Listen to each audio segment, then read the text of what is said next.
أعوذ بالله من الشيطان الرجيم. بسم الله الرحمن الرحيم.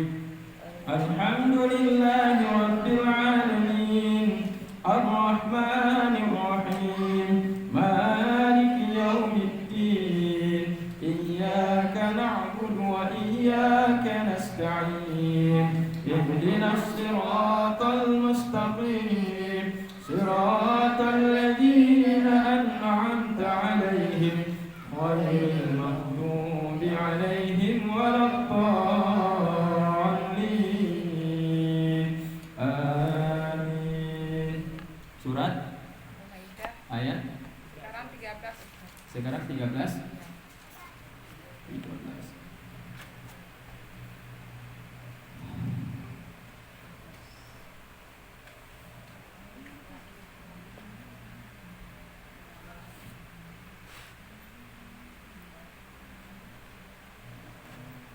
فبما نقضهم ميثاقهم.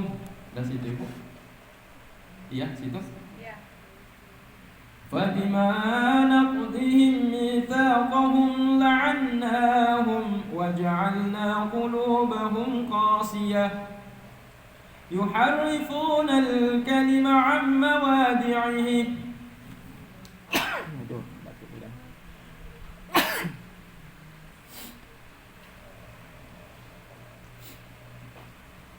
يحرفون الكلم عن مواضعه ونسوا حظا مما ذكروا به ولا تزال تطلع على خائنة منهم إلا قليلا منهم فاعف عنهم واصفح إن الله يحب المحسنين. ومن الذين قالوا إنا نصارى أخذنا ميثاقهم فنسوا حظا مما ذكروا به فأغرينا بينهم العداوة والبغضاء إلى يوم القيامة وسوف يبينهم الله بما كانوا يصنعون. يا أهل الكتاب قد جاءكم رسولنا يبين لكم كثيرا مما كنتم تخفون من الكتاب ويعفو عن كثير قد جاءكم من الله نور وكتاب مبين يهدي به الله من اتبع رضوانه سبل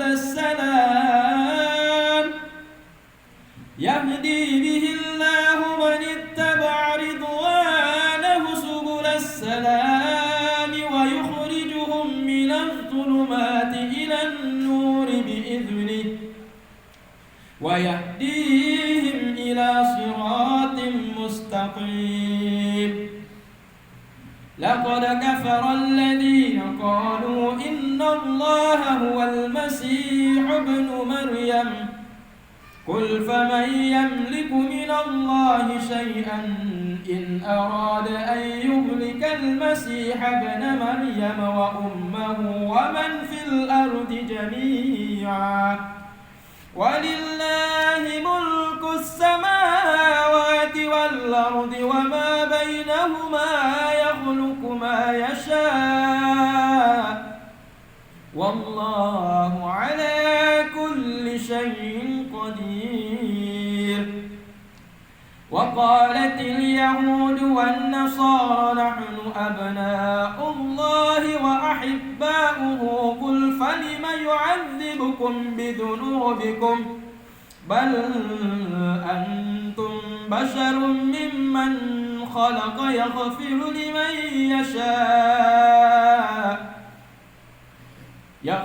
لمن يشاء ويعذب من يشاء والله ملك السماوات ولله ملك السماوات والأرض الأرض وما بينهما وإليه المصير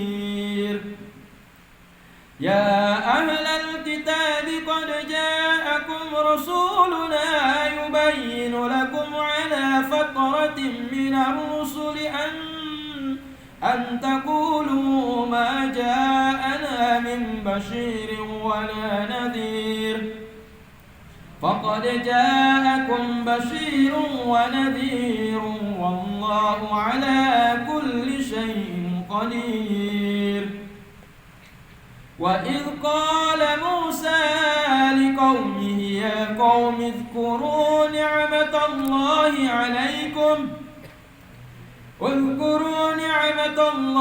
عليكم إذ جعل فيكم أنبياء وجعلكم ملوكا وآتاكم ما لم يؤت أحدا من العالمين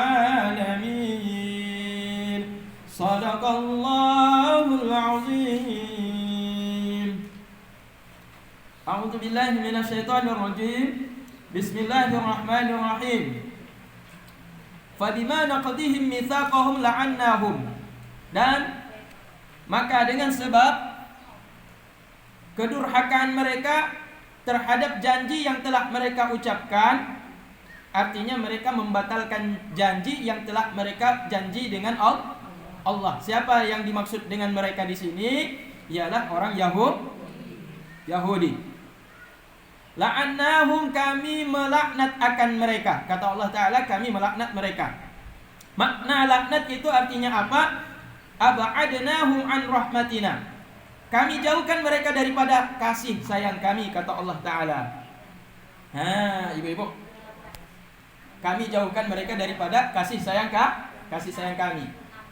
Jadi kalau ada orang tersebut tidak menepati janji, berarti orang tersebut juga jauh daripada rahmat Allah.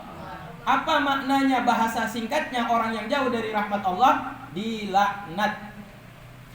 Jadi orang yang dilaknat berarti orang yang dijauhkan dari kasih sayang Allah, tidak mendapatkan rahmatnya Allah Ta'ala. Ya ibu ya. Jadi kalau orang tidak menepati janji termasuk orang yang dilaknat oleh Allah. Dilaknat oleh Allah Ta'ala. Ya, Fir'aun dilaknat sama Allah tidak? Fir'aun dilaknat enggak sama Allah?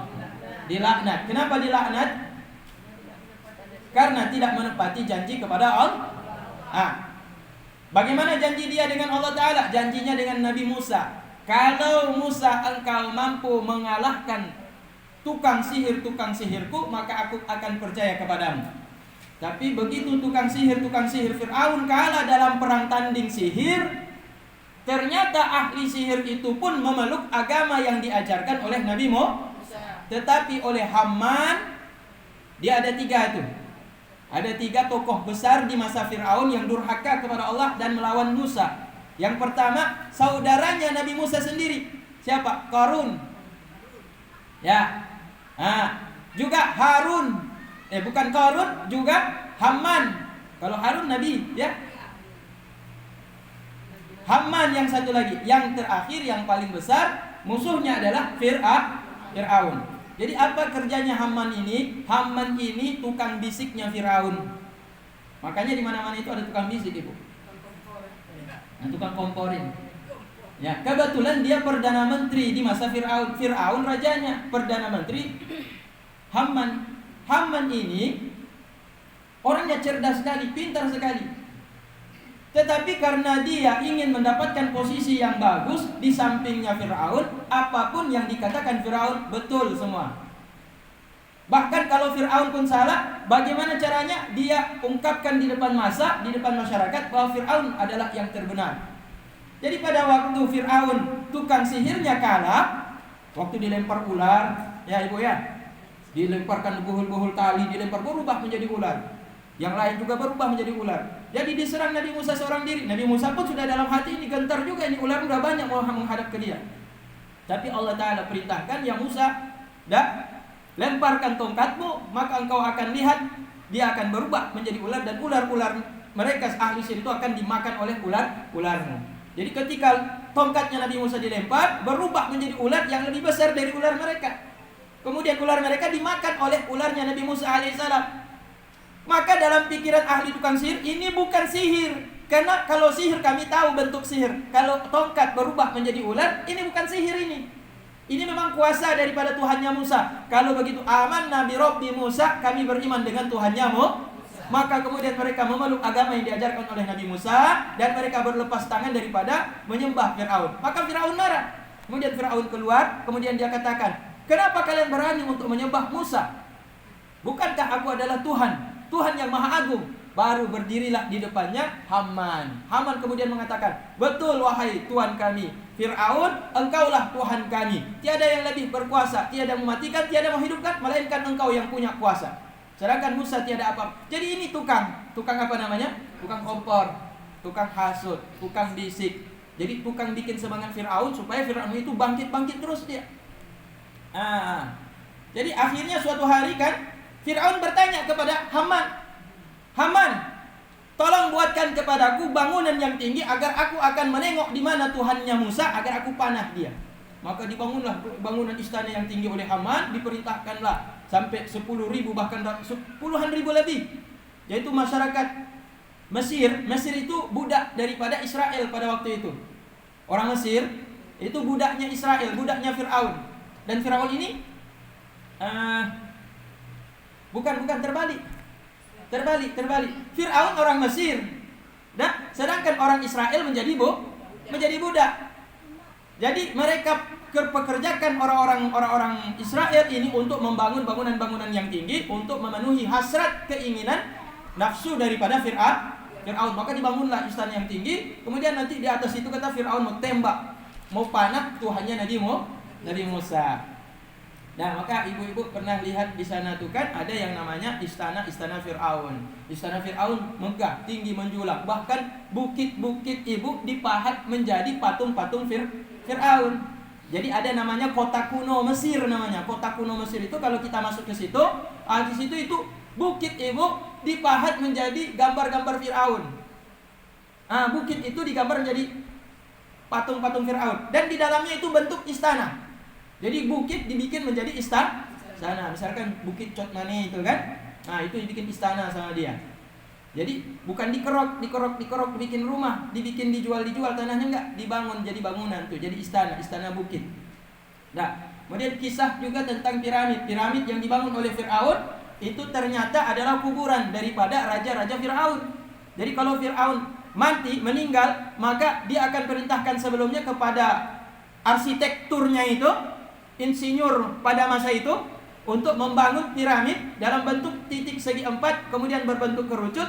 Di dalamnya itu ada ruang-ruang tempat meletakkan jenazah raja-raja Fir'aun. Jadi dulu namanya raja itu Fir'aun. Jadi Fir'aun itu nama istilah lain daripada raja. Jadi kalau raja ada banyak dia.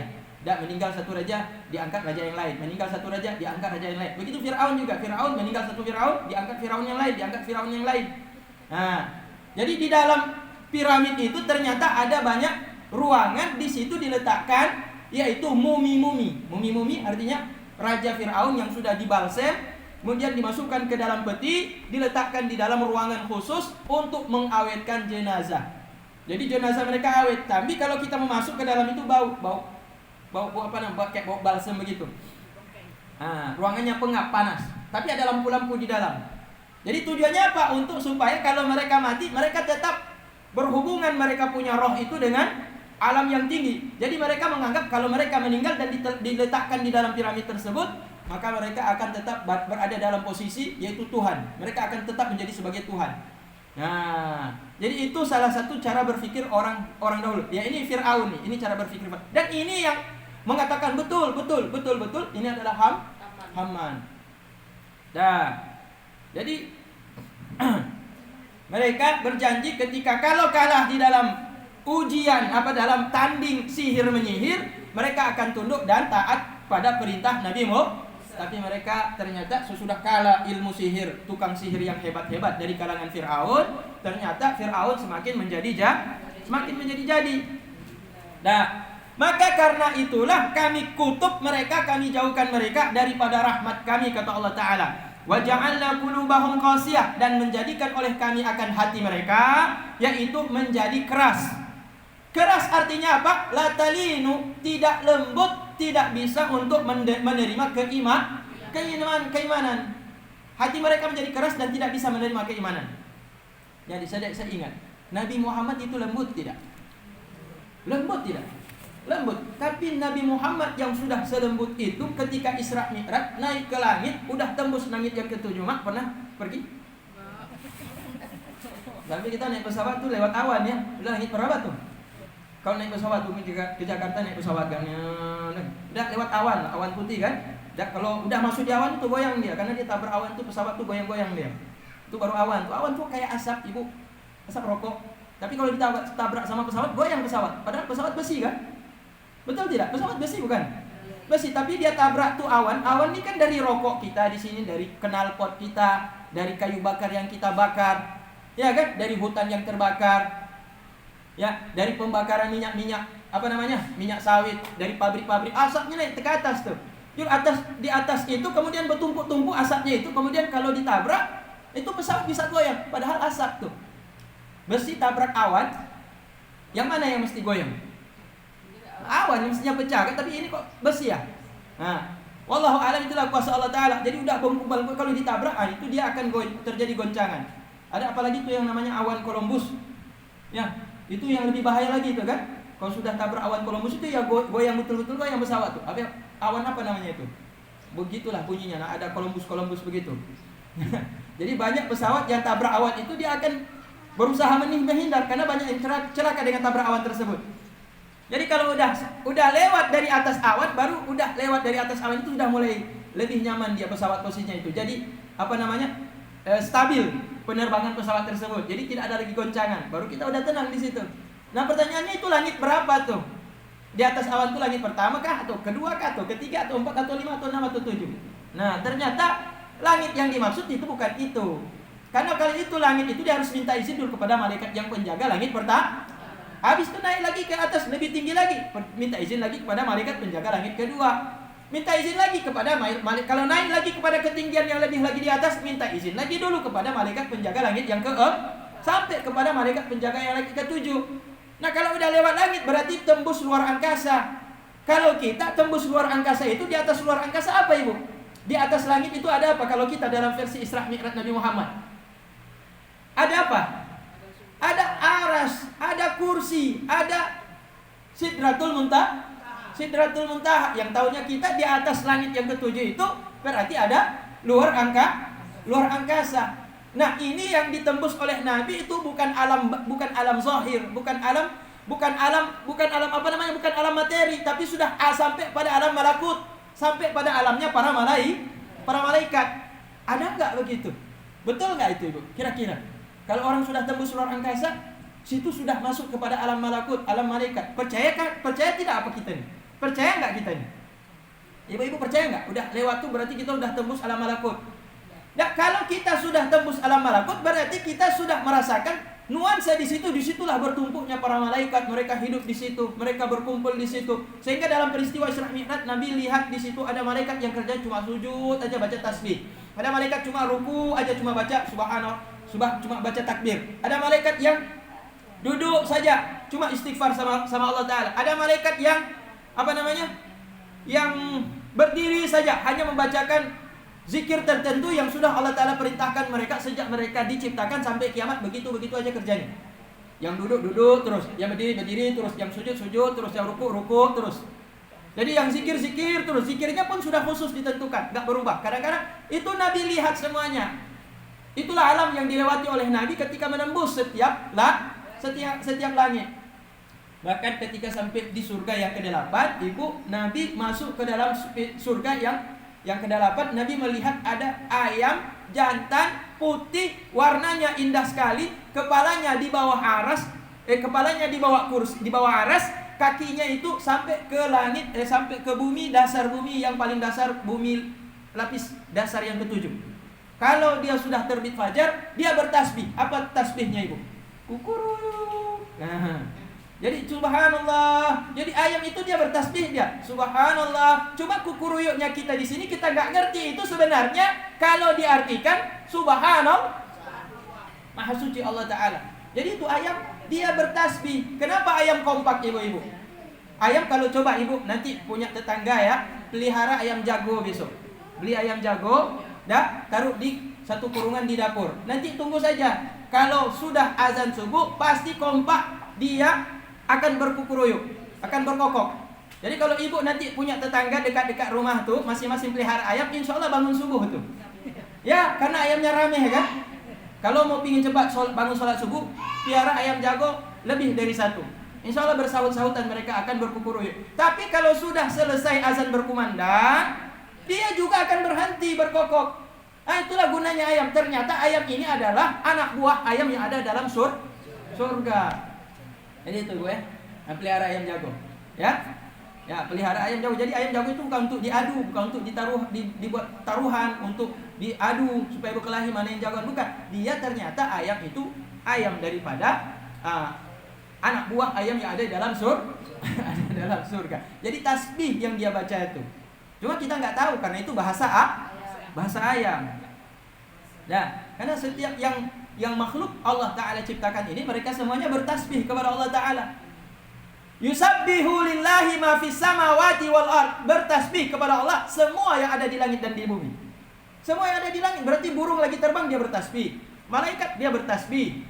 Kemudian yang ada di dalam bumi ini semuanya bertasbih kepada Allah Ta'ala. Andai kata ibu dibuka dinding hijab sehingga ibu bisa lihat rumput yang diinjak pun sedang bertasbih kepada Allah, ibu nggak berani berjalan di atas rumput. Nah, maka manusia itu ditutup dia punya mata batin sehingga tidak bisa melihat bagaimana zikir tasbih yang diucapkan oleh makhluk Allah. Kalau seandainya diperlihatkan, dibuka mata batin, bisa melihat hal yang gaib tersebut, ibu nggak akan bisa berjalan. Mau jalan di rumput, astagfirullah, dia subhanallah. Akhirnya kita gila di situ. Kita lihat pohon lagi melambai, ternyata sedang berzikir dia. Kita lihat rumput, sedang berzikir. Kita lihat burung terbang, sedang berzikir. Jadi kalau dibuka mataharinya kita lalai lihat semuanya, kapan dia kerja? Nah, akhirnya betul-betul cuma ahli zikir akhirnya. Nah, kalau semuanya jadi ahli zikir, kapan ada yang pergi ke panjat pohon kelapa? Ada yang pergi ke laut mancing, mau mancing ikan, ketika dia dapat ikan sedang berzikir. Bagaimana dia mau pancing, mau ambil ikan tuh? Nggak jadi makan ikannya, akhirnya nggak jadi makan. Mau sembelih kambing begitu juga, kambing sedang berzikir, nggak jadi sembelih kambing. Maka manusia itu ditutup mata batinnya sehingga tidak bisa melihat perkara yang gaib, terkecuali kalau Allah Ta'ala menghendaki. Jadi alimul ghaibi wasyahadah. Allah Ta'ala yang tahu perkara yang gaib yang tidak nampak oleh pandangan mata manusia. Allah Ta'ala juga tahu apa yang terlihat secara kasat mata oleh pandangan zahir lahiriah mata manusia. Jadi kita ini ibu yang dimuliakan Allah Ta'ala, tidak bisa, jangankan melihat yang gaib yang ada pada makhluk yang Allah Ta'ala ciptakan. Misal seperti zikir-zikir tadi, apalagi melihat Allah. Apalagi melihat Allah. Yang gitu aja kita nggak sanggup tengok, apalagi melihat zat Allah yang maha suci, maha tinggi, maha sempurna. Makhluk yang sedang berzikir di samping kita, di depan kita pun kadang-kadang kita tidak tahu. Bagaimana kita mau minta melihat Allah Ta'ala? Sangat jauh dari panggang, jauh api dari panggangnya. Tidak mampu kita melihat kemahasucian Allah Subhanahu Wa Ta'ala. La tudrikuhul absar wa huwa yudrikul absara. Tidaklah mampu melihat akan Allah Ta'ala oleh setiap orang yang memiliki mata, tetapi Allah mampu melihat setiap orang atau makhluk yang memiliki mata. Segala yang memiliki mata tidak mampu melihatnya, tapi Allah mampu melihat segala yang memiliki mata. Kita yang memiliki mata semuanya tidak mampu melihat Allah, tapi Allah Ta'ala yang tidak memiliki mata mampu melihat kita yang memiliki mata. Artinya Allah ingin mengatakan bahwa meski kita tidak melihatnya, Allah melihat kita. Jadi itu kalau seandainya kita ingin bagaimana ini kita supaya dalam setiap tingkah laku kita ini kita merasa bahwa kita diperhatikan oleh Allah Ta'ala.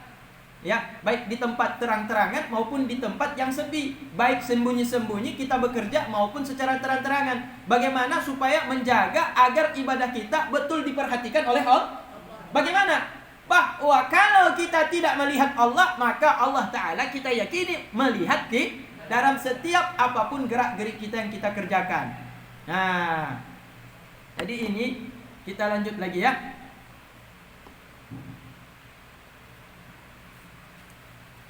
Dan kami jadikan hati mereka qasiyah, keras, artinya tidak lembut untuk menerima keimanan. Mereka tidak bisa menerima keimanan. Kenapa? Karena mereka keras hatinya. Kalau udah keras ibu, susah. Kalau udah keras jadi susah, sulit masuk hidayah, sulit masuk taufik, sulit masuk keimanan.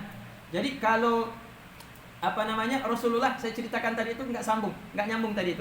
Begitu beliau sampai ke langit, tembus Sidratul Muntaha, begitu beliau sampai di aras ibu, ternyata sebelum Rasulullah berbincang dengan Allah, Rasulullah diturunkan perintah sholat 50 kali sehari semalam. Rasulullah tidak mampu berkata-kata karena rasa takutnya dia ketika menghadap kepada Allah. Rasa takutnya dia ketika menghadap kepada Allah. Kalau kita misalkan kita mau jumpa dengan dengan gubernur, kita mau jumpa dengan presiden nih. Tentu di dalam hati kita itu ada perasaan nervous, artinya grogi, ada perasaan canggung, ada perasaan gimana ya kalau jumpa ya. Ada perasaan seperti itu. Sehingga ketika jumpa udah nggak bisa lagi bicara. Nabi begitu ketika jumpa dengan Allah di atas langit tersebut, Nabi tidak bisa lagi untuk bertutur kata. Maka kemudian meneteslah daripada aras tersebut setetes air, kemudian masuklah ke dalam lidahnya Rasulullah. Dengan demikian cairlah hati Rasulullah sehingga hilang ketakutannya. Maka kemudian Rasulullah mampu mengucapkan salam kepada Allah. Assalamualaikum at-tahiyyah mubarakatus salawatu lillahi. Itu ucapan pertama Allah Ta'ala, Nabi kita kepada Allah Ta'ala. Ucapan penghormatan Nabi kepada Allah ketika beliau diangkat oleh Allah, yaitu jumpa dengan Allah Ta'ala di mana? Sidratul Muntaha. Jadi nanti kemudian penjelasan tentang Sidratul Muntaha itu bagaimana. Sidratul Muntaha itu ibu, daun dia adalah bentuk seperti sebuah pohon, tetapi luas sekali, lebih luas dari langit dan bumi kata Rasulullah. Sejauh mata memandang luas, nggak ada batas. Kemudian dia berbentuk pohon, buahnya itu sebesar kuping gajah. Daunnya itu seperti sebesar kuping gajah. Di mana kita dapat di sini daun sebesar kuping gajah? Telinga gajah. Ada nggak? Kayu jati. Di mana? Kayu jati ada sebesar kuping gajah. Nanti coba diukur kuping gajah berapa lebarnya ya. Jadi PR. Nah, kemudian buahnya itu sebesar kendi-kendi yang tempat mengisi air, tong-tong mengisi air hujan. Itu buahnya sebesar itu kata Rasulullah. Jadi kemudian menetes air itu sehingga lisan Rasulullah menjadi tenang, hatinya Rasulullah menjadi tenang, sehingga fasihlah Rasulullah untuk mengucapkan penghormatan kata takzim kepada Allah ketika berjumpa dengan Allah. Maka ucapan ini adalah ucapan yang kemudian dikekalkan oleh Allah dibaca di dalam salat. Kenapa di dalam salat? Karena Rasulullah mengatakan mi'raju ummati as-salatu, bahwa perjalanan malam aku kepada Allah yaitu dari Masjidil Aqsa naik ke langit 7 sampai menembus aras, berjumpa di Lauhul Mahfuz, di Sidratul Muntaha. Maka mi'rajnya umatku, perjalanan ke langit umatku adalah dengan salat. Jadi itu ya. Nabi itu berjumpa apa mendengar suara? Ada dua versi. Versi yang pertama Siti Aisyah ditanya apakah betul Rasul melihat Allah. Dijawab Rasul tidak melihat Allah. Nur, bagaimana dilihat cahaya. Jadi kalau ada orang yang mengatakan Rasulullah melihat Allah, maka itu pendusta kata Siti Aisyah. Tapi kemudian oleh Ibnu Abbas membantah betul bahwa Rasulullah melihat Allah di bidunil kaif, tanpa ada bentuk. Tidak ada bentuk. Tapi cahaya itu namanya Allah. Bukan cahaya. Karena cahaya juga makhluk yang diciptakan oleh Allah, bukan Allah. Gitu. Jadi Rasul melihat Allah, tetapi Allahnya sendiri nggak tahu Rasulullah. Mau dibilang bagaimana nggak tahu Rasulullah. Jadi patah lidah. Nah, nggak sanggup untuk bertutur kata, tidak sanggup digambarkan oleh lisan karena tidak bergambar, karena tidak berbentuk. Jadi hal tersebut perkara yang memang boleh dan diizinkan oleh Allah Ta'ala memperlihatkan dirinya pada Rasulullah sallallahu alaihi wasallam. Jadi ada dua pendapat Ibu ya dalam akidah Ahlussunnah wal Jamaah, bahwa yang pertama riwayat Siti Aisyah ditanya apakah Allah dilihat oleh Rasul, kata Siti Aisyah tidak, cahaya tidak bisa dilihat. Sedangkan cahaya aja tidak bisa dilihat, bagaimana Allah? Bukan Allah itu cahaya, sedangkan cahaya saja tidak bisa dilihat, bagaimana Allah? Bisa nggak lihat matahari? Mata telanjang nggak bisa lihat. Kecuali ibu pakai kacamata, ibu bisa lihat, tapi itu pun tidak lihat secara utuh. Bagaimana dasar matahari tersebut tidak bisa. Bagaimana? Sedangkan nur tidak bisa, bagaimana Allah? Kemudian dibantah oleh Ibnu Abbas, riwayat daripada Ibnu Umar, bahwa betul Rasulullah melihat Allah Subhanahu wa Ta'ala, tapi tanpa ada bentuk, tidak ada rupa, tidak ada serupa dengan makhluk apapun, sehingga untuk diutarakan pun tidak sanggup diutarakan, karena tidak bisa digambarkan, tidak ada yang serupa dengan Allah. Jadi boleh dibilang mumang. Akhirnya bingung untuk menggambarkan, tidak ada gambar, bagaimana? Jadi kalau ada orang yang menggambarkan Allah Ta'ala itu tinggi, Allah Ta'ala itu putih, Allah Ta'ala itu bercahaya, itu tidak ada itu. Karena sudah jelas dalam Al-Quran dikatakan, laisa kamitslihi syai'un wa huwas samiul basir. Tidak ada yang serupa dengan Allah Ta'ala. Allah Ta'ala Maha mendengar apa yang kita kerjakan. Allah Ta'ala Maha melihat apa yang kita kerja. Jadi ketika Nabi Muhammad SAW wafat, meninggal dunia, yang ditugaskan untuk untuk memandikan jenazah Rasulullah dan mengkafankan, termasuk di dalamnya adalah Sayyidina Ali. Ketika Rasulullah mau dimandikan, tiba-tiba di sudut kamarnya Rasulullah muncul cahaya, ada sosok tubuh tapi diliputi oleh cahaya. Kemudian dia berkata, "Ya Ali, jangan kau mandikan tubuh yang suci itu, karena dia sudah suci dan tidak perlu lagi dimandikan." Ali kemudian seperti kakak bingung, oh kalau begitu nggak usah dimandikan, karena ada dari sosok cahaya tersebut yang muncul tiba-tiba di sudut kamarnya Rasulullah, berbicara tanpa terlihat, cuma cahaya saja, mengatakan Ali tidak usah mandikan Rasulullah karena tubuh Rasulullah adalah makhluk yang suci, tidak perlu lagi berhajat kepada tidak perlu dimandikan lagi. Ya akhirnya ganggu juga, oh kalau gitu nggak usah dimandikan. Untung muncul satu sosok yang lain di kamar tersebut, tiba-tiba muncul di sosok yang lain juga muncul. Sosok yang muncul ini kemudian mengatakan, "Wahai Ali, mandikan sesuai dengan perintah Rasulullah." Rasulullah kan perintah beliau untuk memandikan kan? Mandikan Ali sesuai dengan perintah Rasulullah. Kalau ibu-ibu mau ikut yang mana? Yang satu apa yang satu lagi? Yang suruh apa yang bilang nggak usah mandikan? Akhirnya yang satu ini ngaku, saya adalah Nabi Khidir, datang untuk mengingatkanmu, yaitu untuk melaksanakan tugas yang sudah diperintah Rasulullah, yaitu mandi. Baru sadarlah Sayyidina Ali itu iblis menyerupai bentuk cahaya. Iblis. Jadi dia pingin Nabi kita Muhammad meninggal dalam keadaan tidak dimandikan. Kan bejat kali kan akalnya iblis itu kan. Dengan alasan masuk akal, alasannya logika, pakai masuk akal. Hampir Ali itu terpeleset, tidak mematuhi perintah Rasul untuk memandikan jenazah hampir tidak dimandikan. Untung muncul Nabi Khidir. Kemudian Nabi Khidir bilang, mandikan, itu perintah Rasul. Itulah kenapa kamu sendiri yang ditugaskan untuk mandikan di sini dengan beberapa orang, termasuk Ja'far adik dia. Ada satu lagi sahabat, Zaid kalau nggak salah. 3 orang yang memandikan. Baru dia mengaku, ketika dia mengaku saya adalah Nabi Khidir datang untuk mengingatkanmu. Maka kemudian Ali mengatakan, alhamdulillah, terima kasih banyak, dia bilang. Alhamdulillah, kalau tanpa engkau peringatkan saya, sungguh aku akan ikut dengan cahaya tadi tersebut. Dia menyerupai makhluk yang suci, soleh, putih, bercahaya. Ternyata jadi jangan tertipu dengan cahaya. Jangan tertipu dengan tampang, jangan tertipu dengan rupa. Kadang-kadang ada orang datang kepada ibu, dia pengemis, mukanya kusut, bajunya compang-camping, datang dia minta sedekah sama ibu. Ibu sedang sukses nih. Sukses, berhasil cari uang, cari rezeki. Kalau dagang misalkan pendapatannya, omsetnya meningkat. Kalau pekerjaan lain begitu juga, pendapatannya meningkat. Datang tiba-tiba orang tua ke depan rumah ibu pakai compang-camping, kemudian minta ibu kayak sedekah baju. Ana wate, ijak juga deh. Itu sing ngojak lo. Nah, kita usir orang itu. Kadang-kadang ucapkan kata-kata yang menyakitkan. Ini nggak tahu, ini jangan-jangan malaikat nih. Diujinya kita. Seberapa besar kita bersyukur dengan nikmat Allah karuniakan kepada kita. Karena kesibukan kita, kemudian kita usir. Lupa kita beribadah. Itu sedekah. Jadi hati-hati itu. Maka kata Nabi, wala taruddu yada sa'il, jangan pernah menolak tangan orang yang meminta, walaupun dengan sebiji korma. Nggak ada korma, air putih, air aqua lah, 500 rupiah.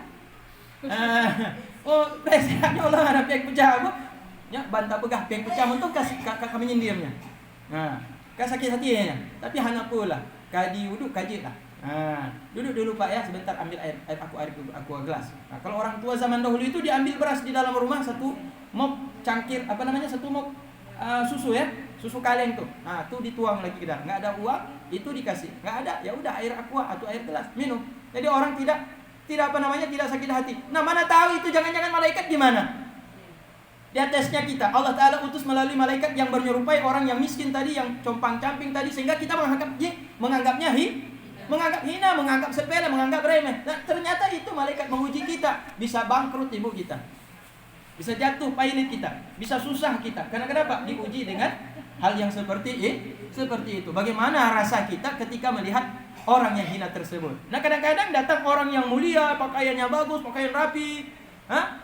Nah, bukan pakai sorban misalnya, pakai pakaian yang mewah-mewah. Kita muliakan semulia-mulianya. Tapi datang orang miskin, kita hinakan sehina-hinanya. Padahal derajat di sisi Allah bukan karena kemuliaan pakaian dan jabatan, tapi kemuliaan yang paling utama di sisi Allah, mana orang yang paling bertakwa. Jadi jangan lihat tertipu dengan lahiriah. Hampir Sayyidina Ali tertipu dengan cahaya yang menyerupai sosok orang yang soleh, orang yang berwibawa seperti seorang ulama atau seorang nabi. Ternyata itu iblis. Nah, kemudian jadi tingkat Nabi Muhammad ketika sampai di atas langit, untuk bisa hilang rasa takutnya untuk mengucapkan kata-kata takzim kepada Allah Ta'ala menurunkan air dari aras setetes untuk diletakkan di lisannya Nabi, hingga hilanglah rasa nervous, rasa canggung, rasa groginya, dan rasa takutnya, dan kaku lidahnya, hilang semuanya. Kemudian yang ada plong, sehingga Nabi lancar mengatakan at-tahiyatul mubarakatus salawatut thayyibatu lillah. Semua keagungan, penghormatan, kemuliaan hanyalah untuk lillahi rabbil alamin, untuk Allah, Tuhan yang mengatur seluruh alam ini. Kemudian dikatakan di situ Allah Ta'ala membalas apa ucapan daripada penghormatan. Nah, apa ucapannya? Balasannya itu dalam salat. Assalamu alayka ayyuhan nabiyyu wa rahmatullahi wa barakatuh. Jadi itu ucapan Allah kepada dijawab Nabi. Kan tadi Allah katakan sesudah Nabi mengagungkan Allah Ta'ala katakan Assalamualaikum ayuhan Nabi wa rahmatullahi wa barakatuh. Keselamatan untuk wahai Nabi, dan rahmatnya dan berkahnya dari Allah Ta'ala untukmu Nabi. Nabi ini bukan orang yang egois. Dijawab lagi, Assalamu alayna wa ala ibadillahi salihin. Ya Allah, jangan cukupkan salam itu untuk aku saja, keberkahan itu untuk aku saja, rahmat itu untuk aku saja, tetapi Assalamu alayna wa ala ibadillahi semoga ya Allah Engkau berikan juga keselamatan itu ya Allah ke atas kami dan ke atas hamba-hamba yang saleh. Baru kata Nabi Muhammad, asyhadu an la ilaha illallah. Dijawab oleh Allah, wa asyhadu anna Muhammadar Rasulullah. Jadi itu percakapan dialognya Nabi dengan Allah, kemudian dikekalkan di dalam aktivitas perintah sholat 5 waktu. Jadi ketika orang sedang sholat, seolah dia dialog seperti dialognya Nabi dengan Allah Subhanahu wa ta'ala. Maka itu ketika orang sedang mengerjakan ibadah sholat, itu seperti perjalanan menuju langit. Ibu ngerti? Bisa ditangkap nggak? Ibu berada di bumi. Ketika sholat, ibu berada di bumi. Kaki ibu injak tanah. Tetapi hati ibu seolah terangkat menghadap kepada Allah Subhanahu wa ta'ala. Nah, jadi sholat bukan perkara biasa lahiriahnya. Orang tuh cuma berdiri, dia sedang berdiri, berzikir, baca ayat, kemudian dia baca ayat lagi sesudah Al-Fatihah, kemudian dia ruku, kemudian dia i'tidal, kemudian dia sujud, kemudian duduk antara dua sujud. Hakikatnya dia sedang melakukan perbuatan penduduk langit, karena yang mengerjakan amal tersebut adalah malaikat-malaikat penghuni malaikat penghuni langit. Yang baca ruku, dan kata Nabi dia sedang ruku, yang dia baca apa? Subhana rabbiyal azim wa bihamdi subhana rabbiyal azim. Ini dikasih ke kita nih. Maka ketika kita ruku, subhana rabbiyal azim wa bihamdi subhana rabbiyal azim wa bihamdi. Ketika tidak, Sami Allahu liman hamida rabbana lakal hamdu. Ada malaikat yang dilihat Nabi cuma baca kalimat tersebut, rabbana lakal hamdu mil'us samawat, dan sejak lahir, sejak diciptakan sampai kiamat begitu saja yang dia ucapkan. Enggak ada berubah kata-kata yang lain, dan cuma berdiri itu dari sejak pertama diciptakan sampai mati, sampai kiamat, itu saja yang dikerjakan. Ada yang sujud begitu juga, subhana rabbiyal a'la bihamdi subhana rabbiyal a'la. Itu dari dulu sampai kiamat nanti yang diucapkan. Dan itu ucapan-ucapan yang dikerjakan dan perbuatan yang dikerjakan dihimpun dalam perbuatan ibadah sah. Jadi ketika orang sholat, zahirnya kita lihat dia injak kakinya ke lantai, dia injak kakinya ke keramik, dia injak kakinya ke dasar lantai yang ada di dalam masjid, musala atau rumah tempat dia sholat. Tapi batinnya itu sama, sedang dia mengerjakan perbuatan ahli langit, penduduk Tapi langit. malaikat itu banyak kali. Malaikat lebih banyak dari kita, Ibu. Jadi yang 10 itu Yang 10 itu hanya pembesar-pembesarnya.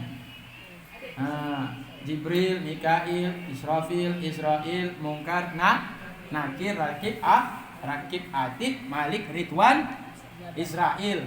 Itu semua panglima-panglima yang membawahi berjuta-juta malaikat. Ternyata Ibu pernah jumpa sama malaikat maut. Ustaz, berarti misalnya kan malaikat Jibril gitu kan, Ya. berarti yang tarik nyawa yang dengan waktu saat itu asisten beliau gitu. Iya. Jadi malaikat Israel ini ketika Rasulullah berjumpa dengan malaikat Israel, Rasulullah jumpa dengan malaikat Israel juga dalam peristiwa itu. Dikisahkan Rasulullah, malaikat Israel ini memiliki wajah tinggi besar, bersayap, memiliki wajah. Di wajahnya itu ada ribuan mata. Di dalam Di dalam wajahnya itu ada ribuan mata, ada ribuan mulut, dan setiap mulut ada juga malaikat di dalam mulut tersebut. Susah digambarkan ya.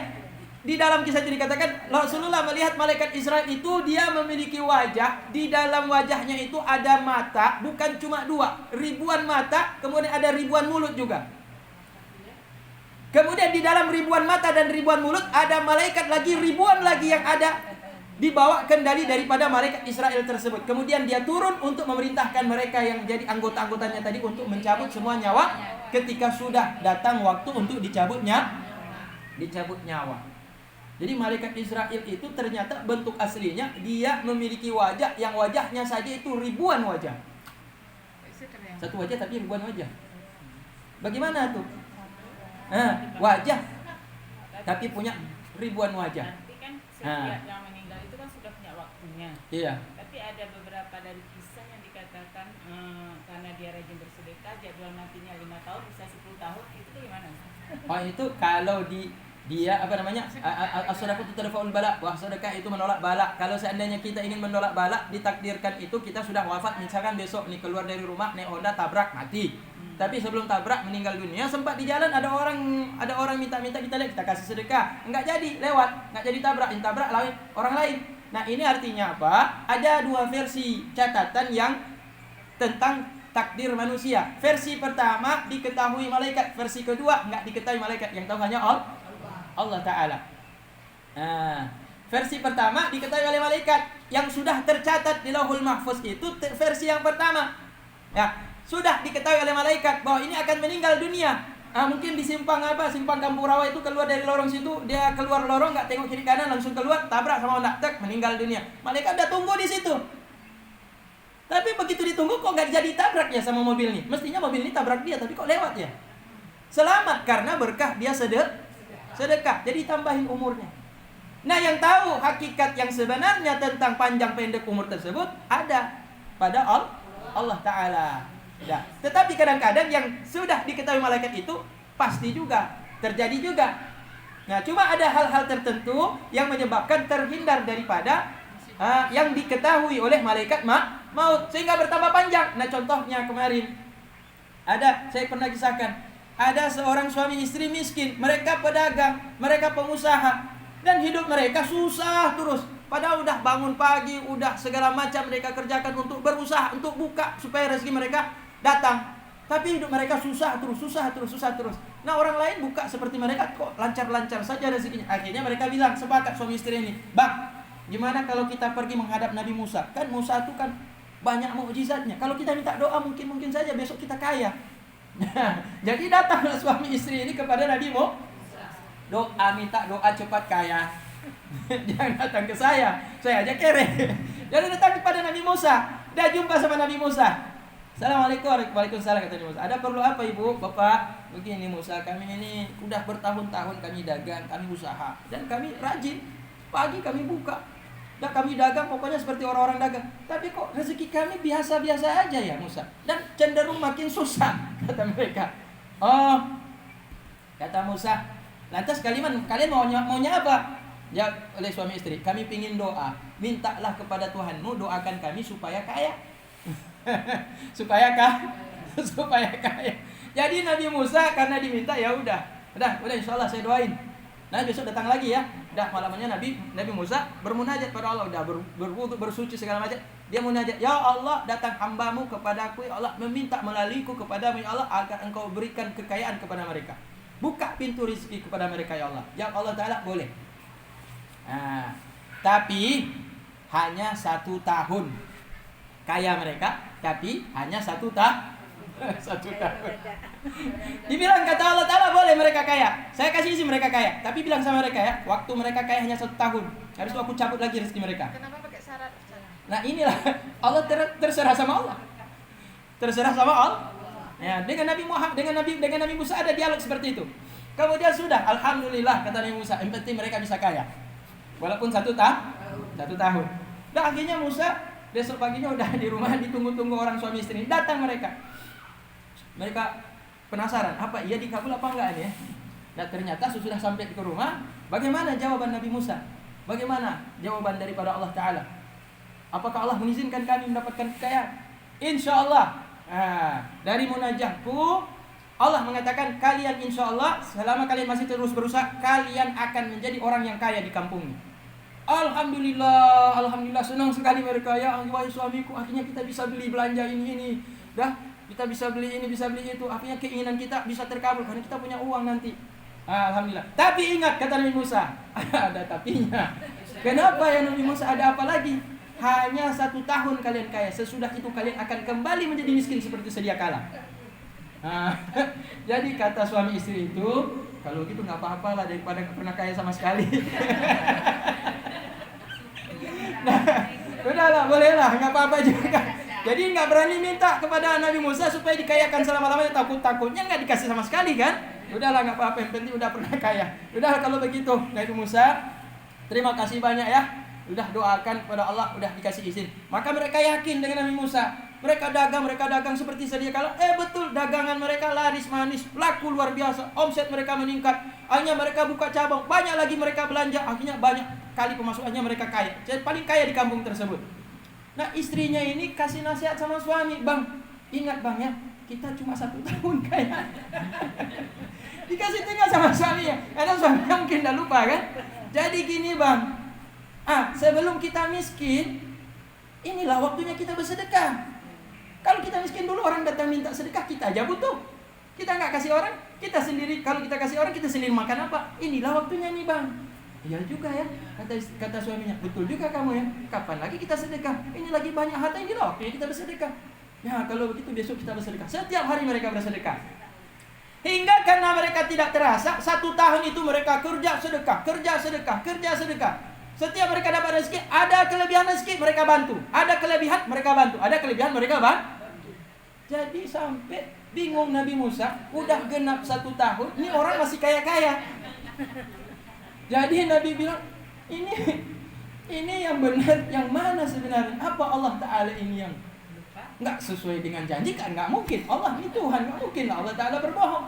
Atau saya yang salah hitung waktu ini. Jadi sudah berjalan terus, mereka kaya terus. Mereka kerja, mereka kaya, mereka bantu orang-orang di sekitar. Jadi akhirnya iya, rahasia. Ya kayak sinetron. Dan akhirnya kemudian Nabi Musa munajat lagi sama Allah. Ya Allah, saya bingung ya Allah. Ada apa Musa? Dulu saya pernah minta pada dua umatku ini, dua hambamu ini ya Allah, untuk mendoakan mereka kaya, tapi engkau menjanjikan mereka kaya 1 tahun. Tapi kenapa sampai udah lewat 1 tahun mereka terus kaya ini ya Allah? Hah? Maka Allah Ta'ala mengatakan, ya Musa, aku menjanjikan mereka setahun kekayaan.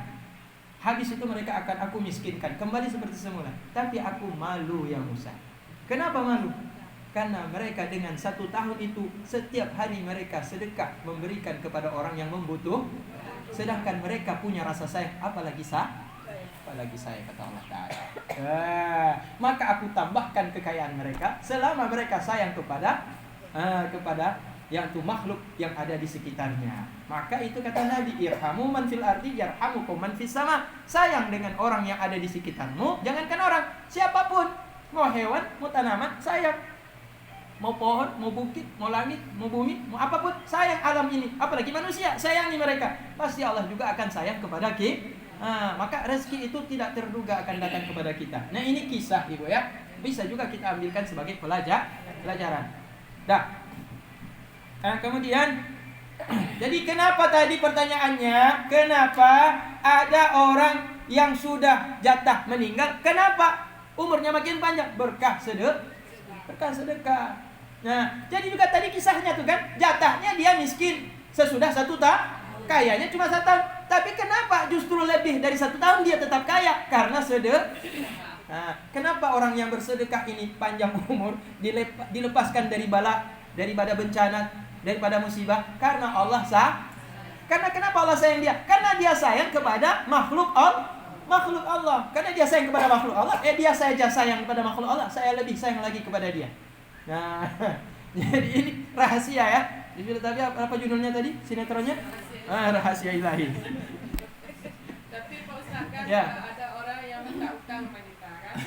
Kita tadi kan sayang sama makhluk. Kita kasih Pak Ustaz. Tapi kayak mana Pak Ustaz? Ada 2. Pertama, jangan pernah kasih utang. Yang kedua, niat ketika memberi sedekah terus. Banyak kali. Ya kalau kebanyakan kita aja butuh. Yang pertama, kalau terlalu banyak berarti di luar kemampuan kita ibu. Kalau dia minta pinjam kepada kita udah tahu nih karakternya.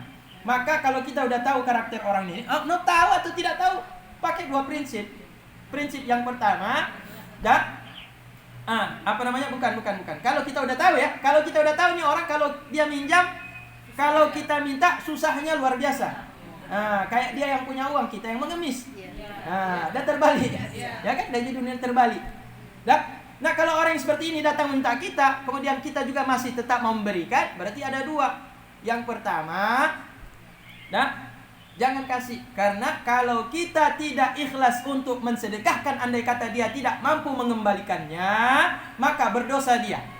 Jadi akan membuat dia menjadi berdosa. Maka kata sebagian ulama, kalau nggak salah Syekh Mutawalli Asy'arawi, dia katakan bahwa jangan memberi bantuan hutang kepada orang yang kita sudah yakin orang itu tidak akan mau melunasi karena kita akan membantu dia untuk berbuat dosa apa? Dosa tidak melunasi hutang. Yang udah telanjur Ustaz? Ikhlaskan. Ya, maka yang dapat pahala kita. Tapi kalau kita tidak ikhlaskan, berarti dia akan berdosa. Nah, tinggal pilih, ibu menjadi orang yang pemarah atau ibu menjadi orang yang pemaaf.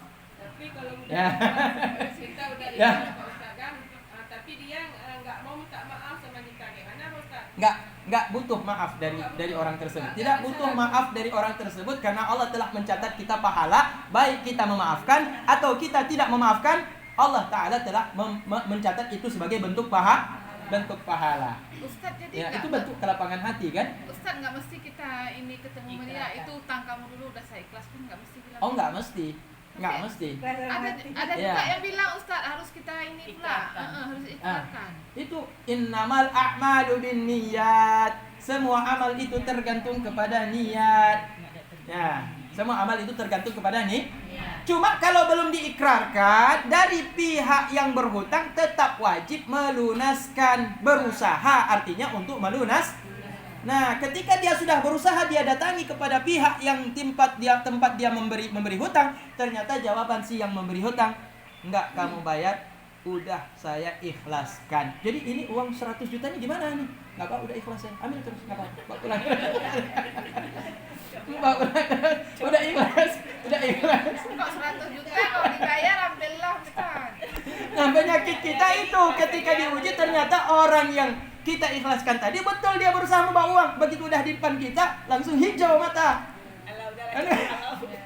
Nah, jadi nggak jadi sedekah. Tapi Pak Ustaz kan, Ya. orang yang berutang itu dia nggak niat untuk bayar utang Ya. sama kita. Kita udah ikhlaskan, tapi dia kan beli ini, beli itu, rumah dia ada semua, dia memang nggak ada niat bayar utang. Gimana pula? Itulah ikhlas ibu, tidak melihat kepada selain ridha Allah. Tidak melihat dia mampu beli ini, dia mampu beli itu, tapi dia nggak bayar. Udahlah, saya ikhlaskan. Makanya kita yang lihat bukan itu, yang kita lihat ridha Allah. Bukan, oh dia banyak uang juga rupanya, udah beli ini, udah beli itu, udah sakit hati juga nanti. Akhirnya itu bukan ikhlas namanya, dongkol. Ustaz, misalnya kan kita nggak ikhlaskan, Ya. kita berdosa kan? Ya. Terus di hari kiamat nanti gimana? Kalau bagaimana? Kita nggak ikhlaskan nih. Kita nggak ikhlas. Karena dia mampu, Ustaz. Iya. Memang nggak niat dia bayar. Iya. Jadi Iya. kan kita nggak ikhlaskan. Kan? Iya. Kalau ikhlaskan kayak cerita tadi kan, kalau dibayar kita ambil kan memang nggak ikhlas kan. Iya. Terus di hari kiamat kan dia berdosa. Iya. Terus kita gimana? Ya kalau dia nggak ikhlas, kalau kita tidak ikhlas, berarti ada hak kita yang belum dilunaskan oleh orang lain. Artinya bisa jadi orang yang seperti ini, pertama amalnya kan digantung, tidak sampai ke langit. Digantung kan? Digantung ibu. Artinya kalau digantung ya berarti tidak jadi pahala, yang pahala itu akan memberatkan ketika ditimbang di pengadilan Allah. Jadi bagaimana mau ditimbang? Itu masih bergantung. Bagaimana supaya itu selamat? Bagaimana itu supaya diambil, dibawa malaikat ditimbang? Minta maaf dulu ke sini. Nah, ini nggak ada ridho, bagaimana? Selama dia tidak ridho, tidak maafkan, dan bahkan dia minta supaya tetap dilunaskan, maka ini nggak akan pernah ditimbang oleh Allah Ta'ala. Tapi sudah ada, tapi nggak bisa dimanfaatkan. Sama juga sia-sia. Nah, untuk orang yang berhutang semacam ini, dia mampu melunaskan tapi tidak juga dia melunaskan, maka resikonya yang akan dia hadapi, amal-amal kebaikannya itu tidak mampu menjadi pemberat terhadap amal-amal kejahatannya. Bisa saja masuk neraka karena ketika ditimbang amalnya ini kalah kebaikannya dibandingkan yaitu kejahatannya. Nah, tentang bagaimana dengan orang yang dizolimi dengan kesabarannya karena dia dizolimi akan diberikan pahala oleh Allah Ta'ala karena kesabarannya atas kezoliman orang yang berhutang tidak melunaskan hutang gitu. Jadi impas kan? Dulu kan Ustaz, zaman-zaman dulu katanya kalau orang berhutang dan dihutang, katanya yang hutang okelah berdosa, tapi yang memberi hutang itu masih tergantung dikejar sama orang itu katanya waktu dulu. Dikejar sama orang Misalnya itu kan kita udah meninggal, Ya. terus kan orang itu masih ngejar-ngejar kita juga, kita susah masuk surga karena orang itu masih Golongan kita. Itu kan Apanya yang dikejar? Roh. mencari Rohnya tuh, rohnya jalan-jalan kejar-kejar kita. Zaman kan Mau membayar utang. itu bayar tadi akhirat katanya gitu. Oh, roh tuh kejar-kejar kita. Jadi saling kejar-kejaran roh satu dengan roh yang lain. Bukan jadi itu. Ya. Orang yang berutang itu kan dia nggak membayar. Jadi Iya. kan kita nggak ikhlas tadi. Iya. Jadi dia cari kita ini, Di akhirat ini. nanti. Betul. Katanya begitu Ustaz. Cerita orang zaman. Ya, itu ada mungkin di dalam beberapa hadis. Kalau memang ada, mungkin iya benar, mungkin juga saya belum pernah baca hadisnya ya. Saya belum pernah baca hadisnya. Tapi kalau memang ada hadis yang menggambarkan seperti itu bukan perkara yang mustahil, bisa jadi. Ya. Karena kalau kita lihat kondisi ketika manusia itu bukan roh lagi. Memang sudah jasad. Karena manusia sudah dibangkitkan, hadis kiamat itu kan semua bangkit dari kubur. Dikembalikan lagi rohnya, kemudian jasadnya udah hancur itu kembali utuh, kecuali jasad orang soleh, orang mulia seperti Nabi kan tidak hancur, cuma dikembalikan saja jasadnya. Tapi sebagian orang udah hancur jadi tulang, mantu daging itu sudah hancur dimakan oleh tanah, oleh binatang hewan dalam tanah, itu dikembalikan untuk Allah Ta'ala. Udah itu baru roh dikembalikan, baru dia bangkit. Nah ketika dia bangkit sambil menunggu namanya dipanggil, itu dia akan dapat ujian di situ. Capek dia melihat mencari orang-orang mana yang pernah dia zalimi untuk minta maaf. Bisa jadi juga seperti itu, karena ada juga riwayat yang mengatakan bahwa di dalam alam padang mahsyar itu manusia mereka berusaha mencari syafaat. Nah, jadi datang kepada Nabi Isa, Nabi Isa tolong berikan pertolongan kepada kami. Kami nggak sanggup dengan keadaan padang mahsyar, panasnya luar biasa. Miliaran orang berada di sini menunggu dipanggil namanya di pengadilan Allah Ta'ala. Macam-macam ujian, macam-macam kesulitan di situ. Mereka berkumpul mencari di mana Nabi Isa, di mana Nabi Musa. Mereka datang minta maaf, minta diberikan syafaat. Tapi satu pun tidak akan mampu untuk memberikan syafaat. Hingga datanglah kepada Nabi Muhammad. Nabi katakan, tunggu, saya akan minta pada Allah untuk memberikan syafaat kepada kalian. Maka diizinkan Allah. Maka ada sebagian orang mukmin nggak dihisap langsung naik, berangkat langsung ke dalam surga seperti petir menyambar, nggak perlu dihisap. Padahal orang sampai miliaran tahun menunggu di situ. Tapi ada yang belum dihisap, udah naik, udah berangkat masuk ke dalam surga, melintas di atas sirat seperti kilat menyambar. Nah, jadi kalau dikisahkan dalam padang mahsyar itu manusia mereka mencari nabi-nabi untuk minta syafaat. Bisa jadi juga.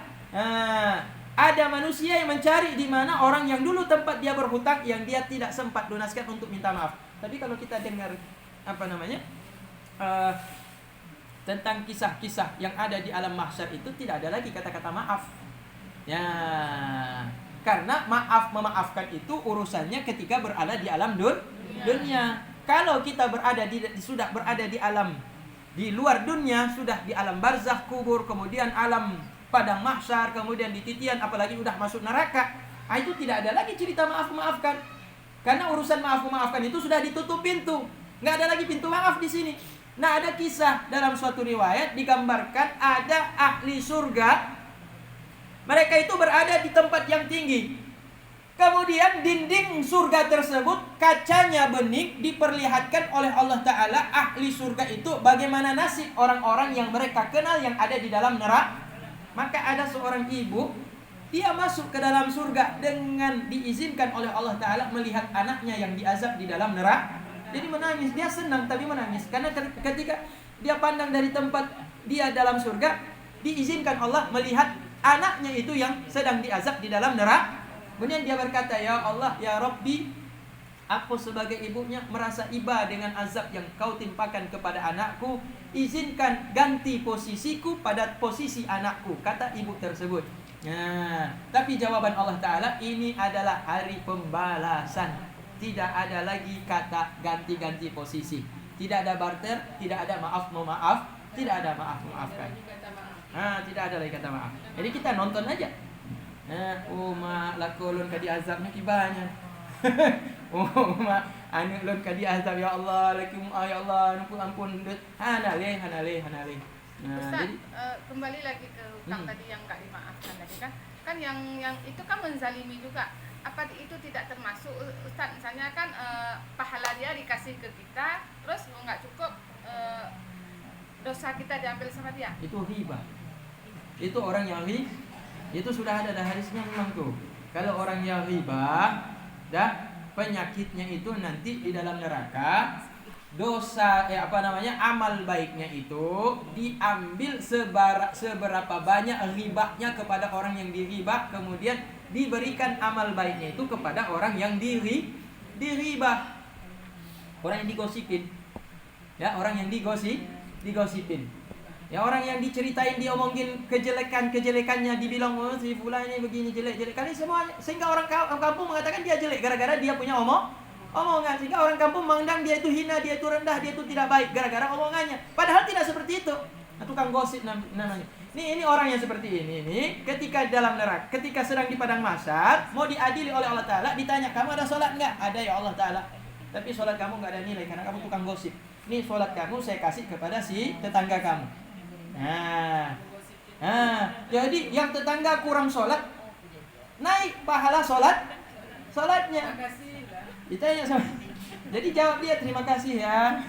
Jadi kita harus mengucapkan terima kasih kepada yang tukang gosip kepada kita. Karena kenapa? Dia kasih sedekah. Amal baiknya disedekahkan untuk kita. Jadi tanya, kamu ada zakat? Ada ya Allah Ta'ala. Tapi gosip kamu besar sekali ke dia, dikurangin lagi. Ini zakat kamu dikasih ke dia. Padahal dia sedikit zakatnya, dikasih ke dia. Berarti zakat orang yang digosipin tadi itu yang sedikit meningkat dia punya berat amal ibadah zakatnya tersebut. Hingga ketika ditanya semua amal ibadah yang baik-baik itu habis. Tapi gosipnya masih lebih banyak daripada kebaikannya. Udah diambil kebaikannya, udah habis. Ternyata gosipnya masih banyak. Jadi dicek lagi. Balik lagi ke sini kepada orang yang digosipin. Berapa banyak dosa kamu? Oh, kamu nggak buka aurat, kamu nggak tutup jilbab. Dah, ini dosa kamu. Saya kasih ke dia. Nah, jadi ini yang dosanya meningkatlah, amal baiknya hilang, dosanya dosa kamu tidak sholat, ambil lagi, dikasih ke sini, bertambah lagi dosanya. Dosa kamu tidak keluarkan zakat, diambil lagi, dikasih lagi ke sini. Jadi orang yang berghibah, kalau sudah habis kebaikannya diberikan kepada orang yang dighibah, maka dosa orang yang dighibah akan diberikan kepada orang yang ghibah. Nah, itulah celaka. Nah,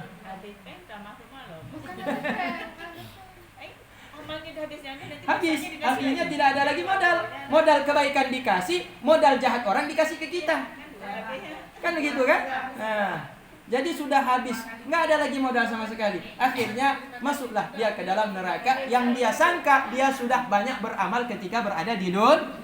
Jadi jangan terlalu yakin pede dengan amal kita. Kadang-kadang hal yang tidak terduga itu terkejut kita nanti di akhirat. Yang kita tidak sangka ternyata gosip ini besar sekali rupanya, bahaya sekali untuk amal kita. Bisa habis amal kita dengan kita bilang dia keburukan dia.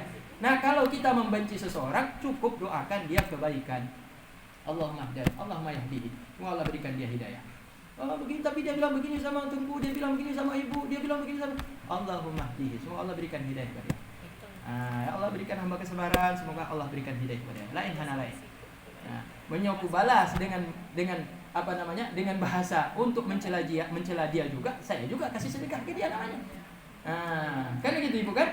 Nah, ibu dibilang sama kakakku begini ibu katanya pergi ke dukunnya. Ya ibu misalkan suka dengan suami dia ini, kemudian ibu guna dia ya. Kita nggak ada rasa, kita nggak pernah pergi ke dukun, kita nggak ada suka sama suami dia, kok dia gosipin seperti itu sama saya, baru kita balas lagi, oh dia lebih parah lagi. Dia lebih parah lagi, dia berapa banyak tuh dukunnya ada di kampung tuh, udah pergi semua dia, padahal nggak juga. Kita balas juga, udah sama juga kita dengan dia. Akhirnya dosa kita, akhirnya kebaikan kita juga dikasih ke dia, udah tukaran kebaikan namanya tuh. Itu gosip, berita yang nggak benar kan? Iya, gosip itu ghibah itu gosip, artinya sesuatu yang tidak benar diada-adakan, tapi kejelekan bukan kebaikan. Kalau yang benar gimana? Kalau nggak benar nggak masalah, kita memuji orang, asalkan bukan ada niat untuk meminta sesuatu di balik itu, ada udang di balik teh, bukan. Kita memuji itu karena ya untuk menyenangkan hatinya saja. Enggak, yang benar. Yang benar. Misalnya dia tuh ada aib, kita buka aib dia. Oh itu nggak boleh. Kalau itu memang benar ada aibnya dan kita buka, itu mempermalukan dia di hadapan makhluk Allah, sedangkan Allah saja menutupinya. Bagaimana kalau kita dibongkar aib kita? Bagaimana kalau aib kita dibongkar? Kalau kita sakit maka jangan dibuat kepada orang lain, jangan dibuat kepada orang lain. Jadi rasa-rasa dulu sebelum kita ungkapkan aib itu, meskipun itu benar faktanya, gitu. Jadi aib itu nggak boleh dibongkar. Bukan aib Ustaz, misalnya kan cerita lain gitu kan, tapi itulah karena memang, tapi kenyataan misalnya ini bilang kayak gitu, tapi bukan buka aib, bukan mempermalukan, cuman memang ada yang cerita miring apa gitu. Tapi benar. Ibu tuh, bapak tuh dia udah menikah sama kakak tuh ya? Iya. Oh, dia tuh pelakor. Saya kayak gitu. Pelakor. Padahal mati merupa ngelong kok tak akai kalau dia. Bantu tuku ji menikah non lako inongnya rupa ji pelakor ji ya. Habis itu kita bilang sama orang ji pelakor ji. Enggak bilang juga, cuman maksudnya ada sekali saya tuh bilang, karena dari cerita omongan kan ya namanya ini kalau udah orang ini kan bilang juga kan. Ya. Ikut juga sebenarnya kan nggak boleh Ustaz. Kalau udah kita dengar tuh kita diam aja. Ya, ini bagus diam. Karena tidak selamanya hal yang ada pada orang itu tidak selamanya juga ada pada orang. Kadang-kadang terjadi juga kalau bukan pada kita, pada anak kita. Nah, jangan-jangan nanti kalau nggak terjadi sama kita, mungkin terjadi sama anak-anak kita, apalagi yang punya anak-anak gadis kan. Mungkin jadi karena kita menghina dia, memang biasanya kalau karakter perempuan itu kalau ada suami istri sudah menikah, kemudian ada perempuan jadi orang yang kedua, nikah lagi jadi istri yang kedua. Nah, ada refleks perempuan itu biasanya akan mengejek perempuan yang menjadi istri yang kedua. Jadi ucapan yang disebutkan itu, kata-kata pelakor itu sudah negatif sebenarnya. Dan kemudian itu fakta, memang kenyataan, memang dia pelakor. Dan kita bilang juga dia pelakor, kamu pelakor kan? Nah, jadi akan menyakiti hati orang tersebut. Nah, kalau memang itu betul memang, kemudian kita ungkapkan, itu bukan ribah namanya. Tapi itu ungkapan yang membuat orang itu sakit hati. Itu bukan ribah. Kalau ribah tidak nyata, tapi diada-adakan. Fitnah. Dah. Ya begini Ibu ya. Ada dua. Yang pertama ribah, yang kedua fitnah. Kalau fitnah mengatakan sesuatu yang negatif kepada orang, andai kata dia dengar dia akan marah. Tapi itu tidak nyata, tidak ada sebenarnya. Itu fitnah namanya. Mengatakan sesuatu yang kalau didengar oleh orang yang kita bicarakan orang tersebut, kalau dia dengar dia marah. Dan itu nyatanya tidak ada. Kita katakan kamu ini pelakor, ternyata dia bukan pelakor misalkan. Nah, itu namanya fitnah. Kalau ghibah lain lagi. Kalau ghibah itu memang faktanya ada, tapi kita ungkapkan kepada dia juga. Tapi kalau dia dengar dia akan sakit hati. Kalau mau bilang jangan di belakang-belakang, bilang terus terang dengan saya nggak akan marah. Tapi kalau di belakang saya orang lain ramai tahu, saya sakit hati dengarnya. Ternyata kawan sendiri yang ngomong ke orang lain. Kenapa di depan saya manis? Kenapa di belakang baik? Nah, itu namanya nanti dicap kita sebagai orang munafik. Manis di lidah, baik di hati. Ustaz, itu sakitnya ghibah. Ustaz, ini memang nggak ada hubungannya, tapi ada kasus karena udah ngomong pelakor tadi kan. Jadi ada teman saya. Dia ada kawin siri, dan kawin siri. Istrinya tapi tahu. Cuman yang ininya dibilang kan, kok kamu kawin dia masih ini kan? Enggak. Suaminya tuh dengan istri-istrinya itu memperlihatkan bahwa sudah talak 3 istrinya. Tapi Suaminya memperlihatkan bahwa dia sudah talak 3 kepada istrinya. Berarti istri yang kawin siri ini, istri mudanya itu. Terus sama istri ini pulang, itu apa nggak jatuh talak, Ustaz? Si suami memperlihatkan ada bukti talak 3 sama istri kawin sirihnya. Mungkin biar mau istri yang muda ini kawin. Dibilang dia udah cerai dengan istri tuanya, istri pertama. Belum. Jadi kalau malam dia tetap pulang ke istri pertamanya itu. Itu gimana tuh? Poligami misalnya. Enggak, masalahnya dia udah bilang kalau poligami oke, memang kalau 4 orang masih boleh Ustaz ya, kalau mampu ya kan. Tulisannya apa di situ? Talak 3 udah cerai sampai pakai materai lagi. Tulisannya di situ apa? Saya nggak baca pula Ustaz, tapi dia memperlihatkan. Saya teman suruh tanya ini karena orang kita pengajian kan. Ya. Kemarin sama Ustaz Taufik lupa pula. Ya. Jadi itulah, istri pertama ini tahu kalau suaminya ada kawin.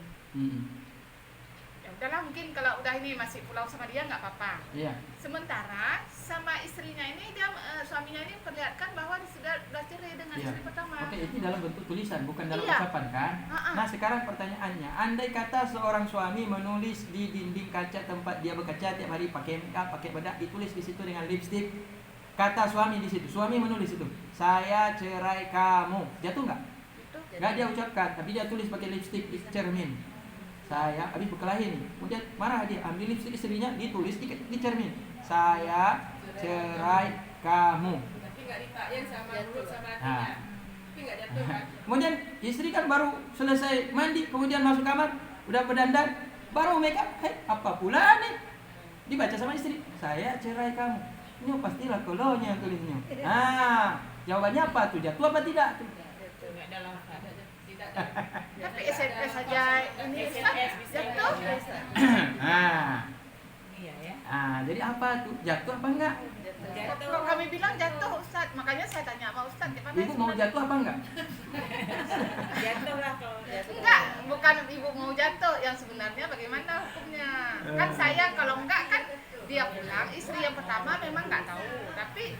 suaminya itu juga bilang memperlihatkan bahwa dia sudah talak 3 istrinya.